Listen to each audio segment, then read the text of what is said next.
It was supposed to be a wild bachelor party in the Texas countryside. A weekend of drinking, laughter, and celebration.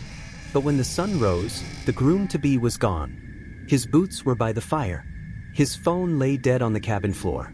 And the only clue left behind was a single, bloody footprint, leading to a decaying barn and a family history no one dared to speak of. Michael Carter was 28 years old, a construction manager from Dallas, engaged to his college sweetheart, and just weeks away from the happiest day of his life. By all accounts, Michael was excited for marriage, for starting a family, and excited to celebrate one last weekend of freedom with his closest friends.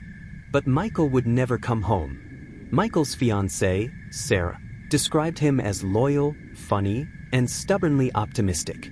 He wasn't the kind of man who just walked away, which makes his sudden disappearance all the more terrifying. The celebration was set on a remote ranch outside Huntsville, Texas. Hundreds of acres of pine forest, rusted fences, and land owned by Michael's distant relatives. For outsiders, it looked like the perfect hideaway for a weekend party. But for locals, the ranch carried a darker reputation. Stories of feuds, stories of greed, and stories of people who went missing. One old farmer said it best, "That land don't forget blood." On Friday, June 12th, Michael and 5 of his closest friends drove out to the ranch.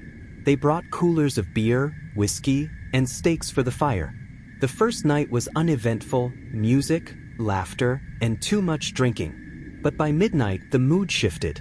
According to his friends, Michael decided to take a walk. He never came back. At first, they thought it was a joke. They searched the cabin, the woods, even the old barn. Nothing. His boots, his phone, and his wallet, all untouched. But in the dirt, just beyond the cabin, they found it. A single footprint, bloodied, leading toward the barn. When deputies from the Walker County Sheriff's Office arrived, they quickly realized this was no ordinary disappearance. Inside the barn, investigators found rusted tools, broken planks, and chains hanging from the rafters. A place frozen in time, abandoned, but unsettling. Deputies began questioning Michael's friends. Their stories matched. He left for a walk. But why would he go alone in the dark without his boots? Suspicion grew. Was this a tragic accident? Or something far worse? As investigators dug deeper, whispers about the Carter family surfaced. The land had been the subject of bitter disputes for nearly a century. Old court filings revealed lawsuits over property boundaries, inheritance battles, and missing money. Locals spoke in hushed tones about the barn. Stories of fights, of sudden disappearances, and of deals made in blood. One retired deputy recalled, "Every generation, someone went missing on that land. And every time, the case just disappeared." Was Michael a victim of family greed? Did one of his relatives lure him into the barn to settle an old score? Or was it one of his friends? Jealousy, drunken anger, or a hidden grudge? Some even believed Michael staged his own disappearance. But with a wedding weeks away, that theory carried little weight.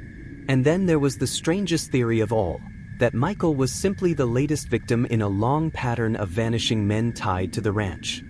Cadaver dogs were brought to the barn. They alerted near the foundation. When deputies dug, they uncovered bones. Human remains. Not just one set, but several, buried deep beneath the dirt. Forensic testing revealed the remains were decades old, some possibly from the 1950s or earlier. But none of the DNA matched Michael Carter. The discovery confirmed what many had whispered: the land was hiding a cemetery of secrets. But Michael's body was still missing. Michael Carter was never found. His case remains open, officially listed as a missing person. His fiancée, Sarah, moved away from Texas, unable to bear the reminders of that night. His friends still maintain their innocence. And the Carter family? They have remained silent. The ranch still stands. The barn still looms. And on some nights, locals claim they hear the echo of chains rattling inside, followed by the faint sound of a chainsaw roaring across the fields. Some crimes leave behind fingerprints. Others leave behind whispers. In Huntsville, Texas, All that remains is a bloody footprint and a legacy of secrets.